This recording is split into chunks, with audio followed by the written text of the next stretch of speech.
So on December 18th, Operation Resolute had arranged for Tom Brown and Alan and some of his crew to take 6 of our soldiers and some of their sons out to Moncure, North Carolina on a deer hunt. And for some of them, this was their first deer hunt that they have ever been on, and they shot their first deer, which was fantastic. But for one of my guys, it was a life-changing experience. Through the example of Tom, Alan, and some of their guys out there, of just being so helpful and being so encouraging and teaching just these guys how to do some of these just basic hunting tasks that they'd never been exposed to.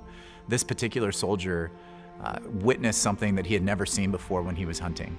He was raised in an environment where hunting meant alcohol and smoking and discouragement and competition and cussing and things of that nature were just all part of that package. When he witnessed these manly Christian men that were out there encouraging one another, not only that, but giving of their own time, it struck him as really odd and started a conversation with me because of the space that Operation Resolute had created for us, where after we got back and we were talking about the hunt, he was able to say, "Hey, Chaplain, I always thought that Christian men were kind of weak, but what I saw out there was the opposite of that.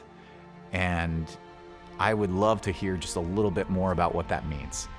Through that process, and because of that time and space, I was then able to invite him to Bible study and to our Christmas Eve service a few weeks later. And at that Christmas Eve service, he came up to me after that service and said, "Chaplain, I accepted Jesus as my Savior. Like, I'm a Christian now. I'm one of those guys." And we were able to then bring him through that, and he got baptized a few weeks after that, and he was part of our Bible study until he ended up PCSing to another location. But realistically, that moment, that hunting trip, was the opportunity that God used to draw him to Christ.